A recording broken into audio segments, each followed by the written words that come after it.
السلام علیکم ورحمۃ اللہ وبرکاتہ۔ الحمدللہ رب العالمین، نحمدہ و نصلی علی رسولہ الکریم۔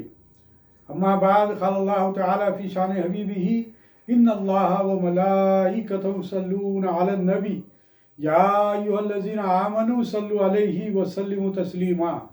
اللہم صل علی سیدنا نبینا شفیعنا حبیبنا مولانا محمد وبارک وسلم۔ الحمدللہ ثم الحمدللہ۔ ہر جمعہ ہماری سیرت النبی صلی اللہ علیہ وسلم کے سلسلے میں مجلسیں منعقد ہو رہی ہیں، اور آج ہماری یہ 19ویں نشست ہے، یعنی کہ 19۔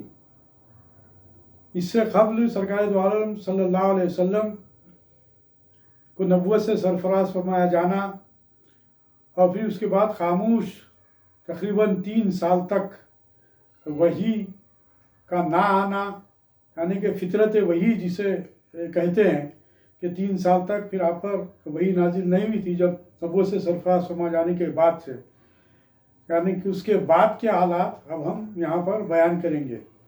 610 عیسوی میں آپ کو نبوت سے سرفراز فرمایا گیا تھا، اور 3 سال کا عرصہ خاموش تبلیغ کا رہا۔ اب اس کے بعد حکم ہو رہا ہے کہ آپ اپنے عزیز اقارب رشتہ داروں کو دین کی طرف بلائیے، ان کے سامنے دین کو پیش کیجیے، اور پھر اس کے بعد عام منادی کا حکم آیا۔ اب یہ یہاں سے تمام تفصیلات آپ کے سامنے پیش کرنے جا رہے ہیں اسی بات کے۔ یہ 614 عیسوی کی باتیں ہیں۔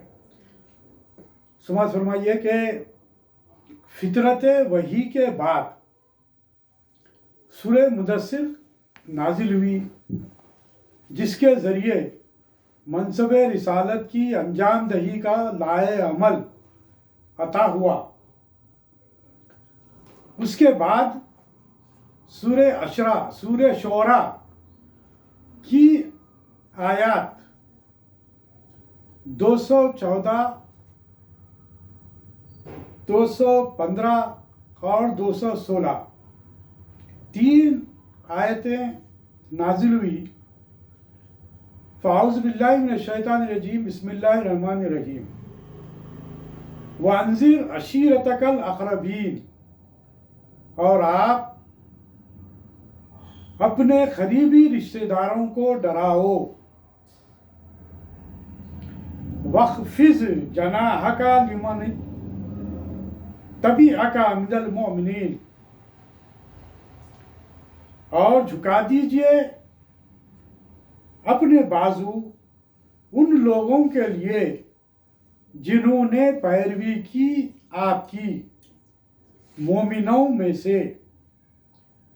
فَإِنْ عَصَوْكَ فَقُلْ إِنِّي بَرِيءٌ مِّمَّا تَعْمَلُونَ، پھر اگر وہ نافرمانی کریں آپ کی تو آپ کہہ دیجئے بلا شبہ میں بری ہوں اس سے جو تم عمل کرتے ہو۔ یعنی کہ یہ سورہ شعراء کی یہ جو آیتیں نازل ہوئی، یہ ایک معنوں میں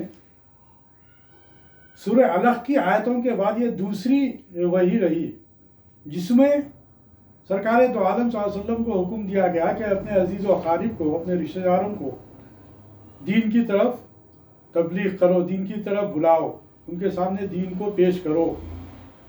ان آیات کے نازل ہونے کے بعد آپ صلی اللہ علیہ وسلم نے حضرت علی رضی اللہ تعالیٰ عنہ کو بلا کر کہا کہ اللہ تعالیٰ نے مجھے حکم دیا ہے کہ میں اپنے قریب ترین رشتہ داروں کے سامنے اپنی دعوت پیش کروں، یعنی کہ دین اسلام کی دعوت پیش کروں، اس لیے ایک دعوت کا اہتمام کرو، اور بنی عبد المطلب کو اس میں شرکت کے لیے بلا بھیجو، یعنی بنی مطلب کے اپنے خاندان کے لوگوں کو بلا بھیجو۔ چنانچہ تقریباً 40 اہل خاندان جمع ہوئے۔ بعد تاہم ابو لہب کے کہنے پر سب لوگ آپ صلی اللہ علیہ وسلم کی بات سنے بغیر منتشر ہو گئے، یعنی کہ واپس ہو گئے، چلے گئے۔ چنانچہ دوسرے دن پھر ضیافت کی گئی۔ کھانے کے بعد حضور کریم صلی اللہ علیہ وسلم نے خطاب فرمایا، اے بنی عبد المطلب، مجھے کسی ایسے عرب جوان کا علم نہیں جو اپنی قوم کے لیے میری لائی ہوئی دعوت سے بہتر دعوت لایا ہو۔ آپ صلی اللہ علیہ وسلم نے اپنے چچا عباس رضی اللہ تعالیٰ عنہ، پھوپھی صفیہ رضی اللہ تعالیٰ عنہ، بیٹی فاطمہ رضی اللہ تعالیٰ عنہ اور دیگر اہل خاندان کو مخاطب کر کے کہا، یہ دین حق کی دعوت ہے، تم میں سے کون میرا ساتھ دے سکتا ہے؟ تمام مجلس میں سناٹا تھا۔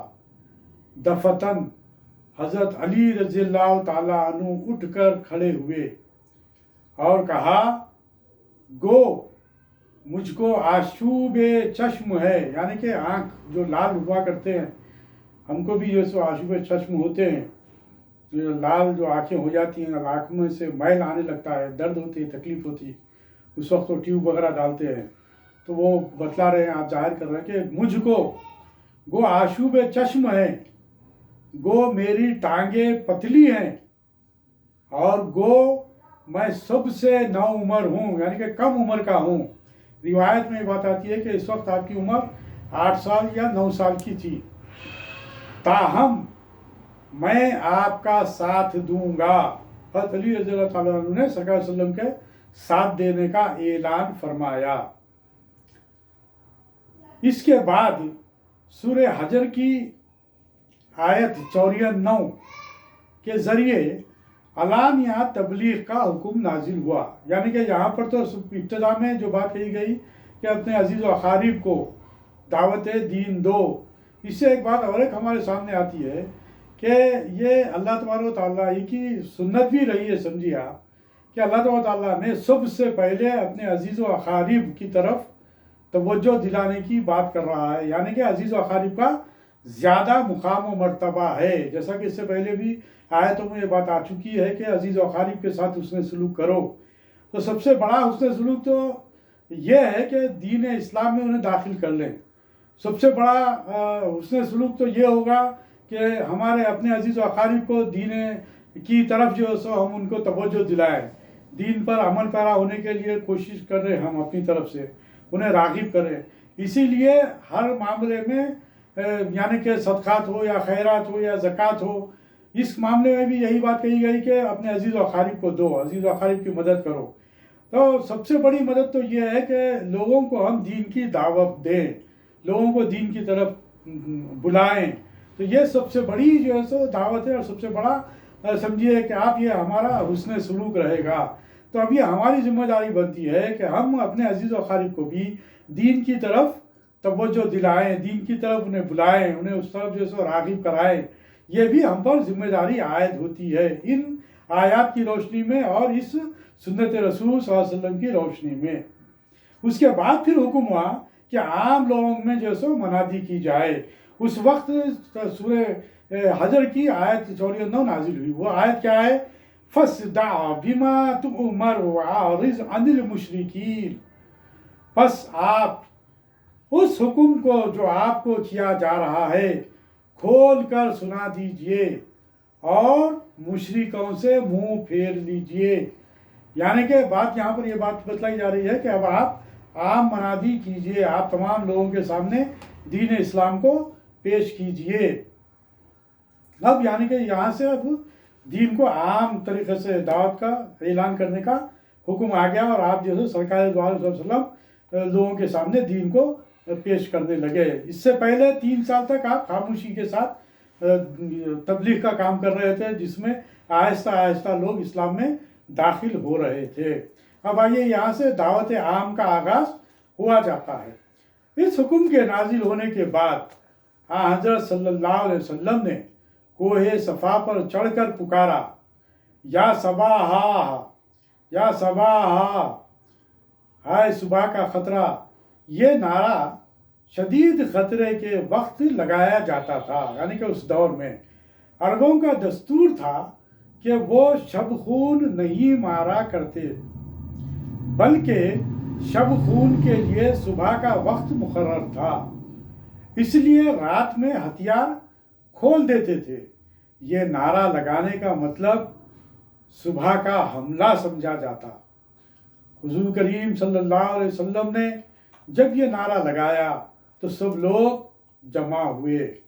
آپ صلی اللہ علیہ وسلم نے فرمایا کہ اگر میں تم سے کہوں کہ اس پہاڑ کے عقب سے یعنی پیچھے سے ایک لشکر آ رہا ہے اور وہ تم پر حملہ کرنا چاہتا ہے تو کیا تم کو میری بات پر یقین ہوگا؟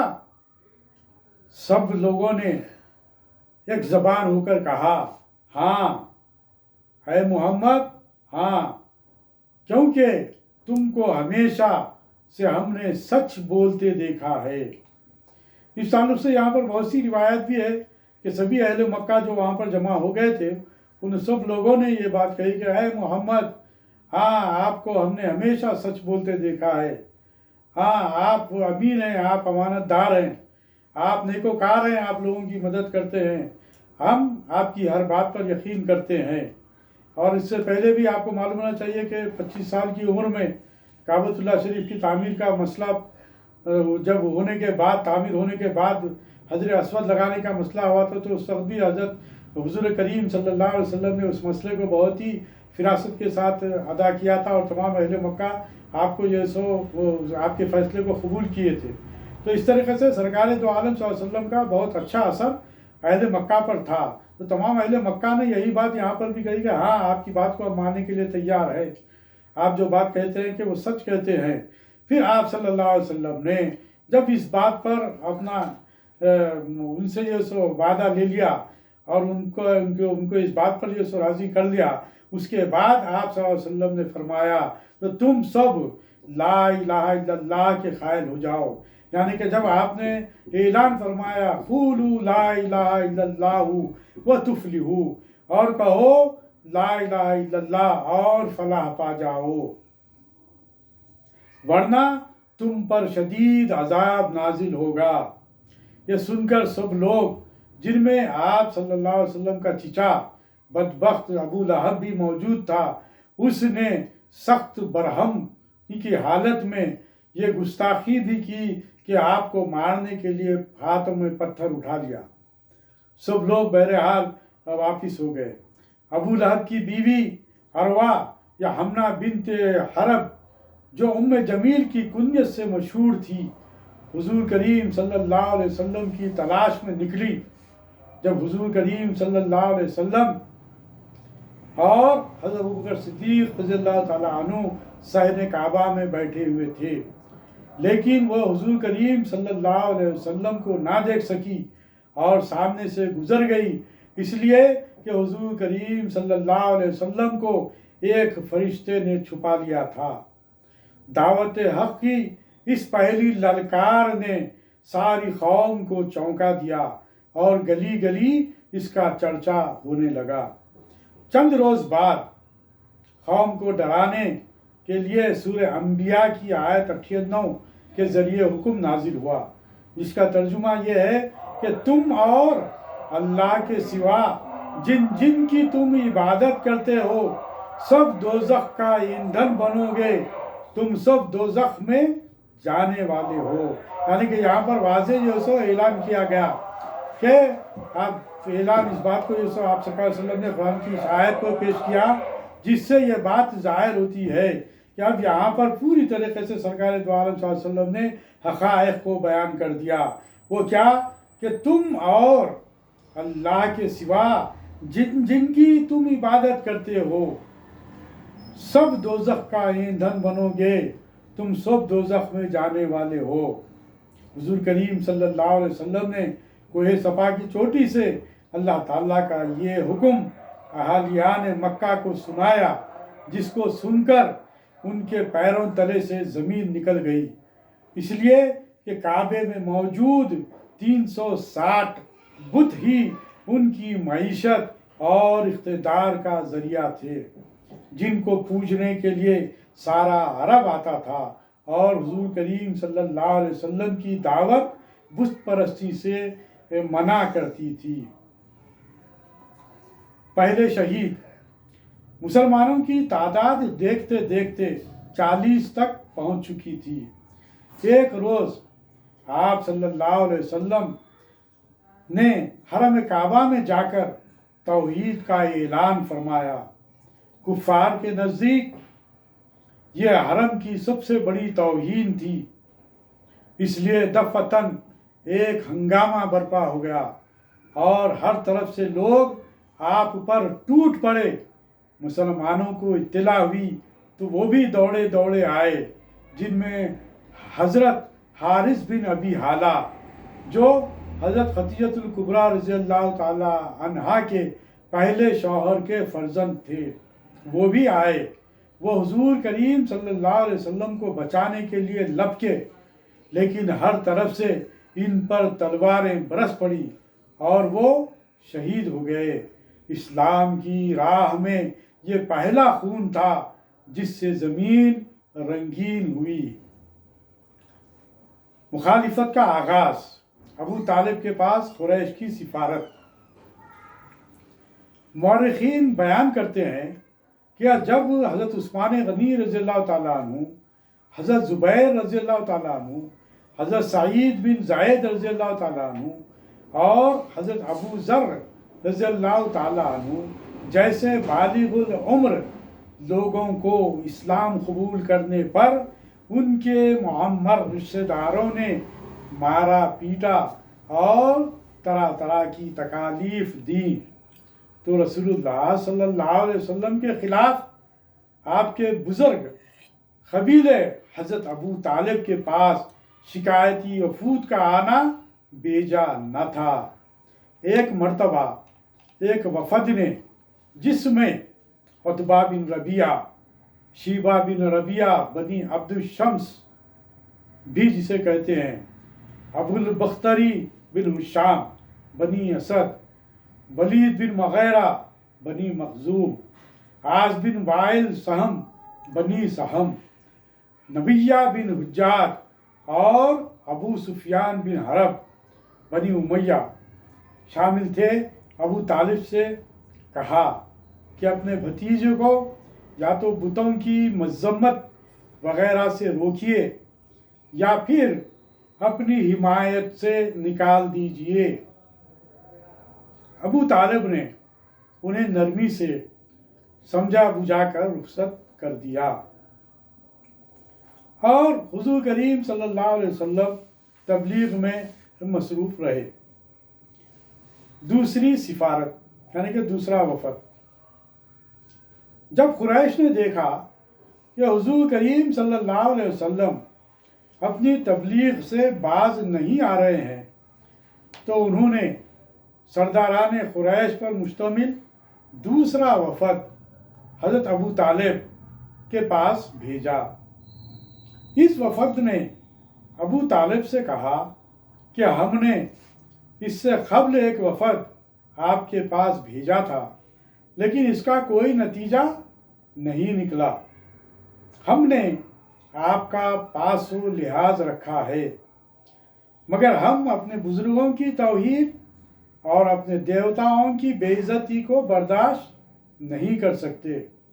اب ہمارا آپ سے مطالبہ ہے کہ یا تو آپ اپنے بھتیجے کو تبلیغ سے روک دیں یا پھر درمیان سے ہٹ جائیں، تاکہ دونوں میں سے کسی ایک کا تصفیہ ہو جائے۔ جب حضرت ابو طالب نے دیکھا کہ مخالفت بڑھتی جا رہی ہے اور اب قریش مزید تحمل نہیں کر سکتے اور میں تنہا قریش کا مقابلہ نہیں کر سکتا، تو حضرت صلی اللہ علیہ وسلم سے مختصر لفظوں میں کہا، اے میرے بھتیجے، اپنی اور میری جان پر رحم کرو اور میرے اوپر اتنا بار نہ ڈالو کہ میں اٹھا نہ سکوں۔ ظاہری طور پر حضرت ابو طالب ہی حضور کریم صلی اللہ علیہ وسلم کے حمایتی اور پشت پناہ تھے، اور جب حضور کریم صلی اللہ علیہ وسلم نے دیکھا کہ اپنے چچا کے پائے میں بھی لغزش آ رہی ہے تو آپ صلی اللہ علیہ وسلم نے آپ دیدہ ہو کر فرمایا، خدا کی قسم اگر یہ لوگ میرے ایک ہاتھ میں سورج اور دوسرے میں چاند لا کر رکھ دیں تب بھی میں اپنے فرض منصبی سے باز نہ آؤں گا۔ خدا اس کام کو پورا کرے گا، میں خود اس پر نثار ہو جاؤں گا۔ یہ جواب سرکار دو عالم صلی اللہ علیہ وسلم نے ابو طالب کو دیا۔